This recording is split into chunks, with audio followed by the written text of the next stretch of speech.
Start. अध्यक्ष श्री पवार यांनी कंपनीच्या सदस्यांना उद्देशून खालील भाषण केले. सभ्य स्त्री पुरुष हो. परिच्छेद. संचालक मंडळावरील माझ्या सहकार्यांच्या वतीने आणि माझ्या स्वतःच्या वतीने कंपनीच्या 27व्या वार्षिक सर्वसाधारण सभेमध्ये मी आपल्या सर्वांचे मनपूर्वक स्वागत करतो आणि आपला बहुमोल वेळ खर्च करून या सभेला उपस्थित राहिला त्याबद्दल आपले आभार मानतो. परिच्छेद. या वार्षिक सर्वसाधारण सभेच्या सूचनेबरोबर पाठवलेल्या संचालकांचा अहवाल समाविष्ट वार्षिक अहवाल, त्याचप्रमाणे 30 सप्टेंबर 1997 रोजी संपलेल्या वर्षाचे हिशोब, तपासनीसांनी तपासलेले हिशोब आपल्या समवेत बराच काळ राहिले आहेत.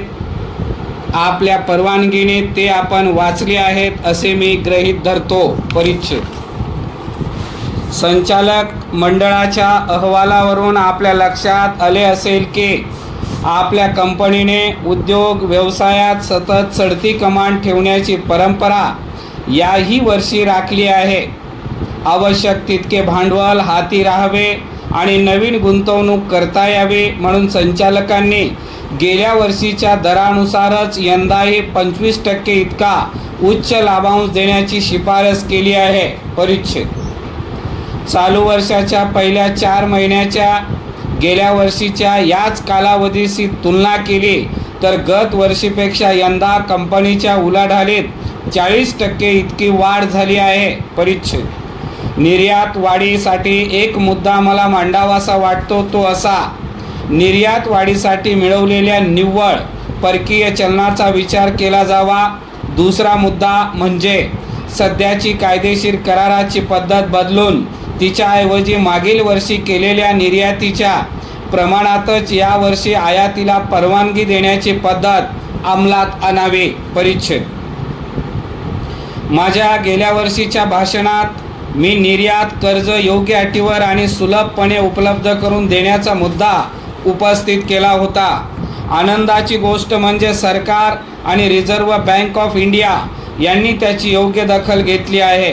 परंतु माझ्या दुसऱ्या प्रस्तावाबाबत म्हणजे मोठ्या प्रमाणावर निर्यात करणाऱ्या उद्योगाच्या घटक संस्थांना रुपयामधला कर्जाचे रूपांतर करण्याचा विकल्प रद्द करण्याच्या सूचनेला सरकारकडून अपेक्षित प्रतिसाद मिळाला नाही. तो लवकर मिळेल अशी अपेक्षा आपण करूया. परिच्छेद. यावर्षी अर्थमंत्री महाशयाचे अंदाजपत्रक सादर होण्याच्या आधी आपली ही सभा भरत आहे. माझी उत्कट आणि कळकळीची प्रार्थना आहे की आगामी अंदाजपत्रकाने भांडवली उत्पन्नावरचा कर कमी करून भाग भांडवल बाजाराला प्रोत्साहन द्यावे. लाभांशापासूनच्या उत्पन्नाला स्वतंत्र कर सवलत मर्यादा निश्चित करावी. परिच्छेद. याप्रसंगी यावर्षी आमच्या कर्मचारी वर्गाने उत्पादनाची किंमत कमी करण्यासाठी आणि दर्जा वाढवण्यासाठी केलेल्या प्रयत्नांचा मला खास उल्लेख करावासा वाटतो. आजच्या या सभेच्या निमित्ताने मी केंद्र सरकार, महाराष्ट्र सरकार आणि अन्य वित्त संस्था तसेच बँका यांनी दिलेल्या सहकार्याबद्दल आणि पाठिंब्याबद्दल मनपूर्वक धन्यवाद देतो.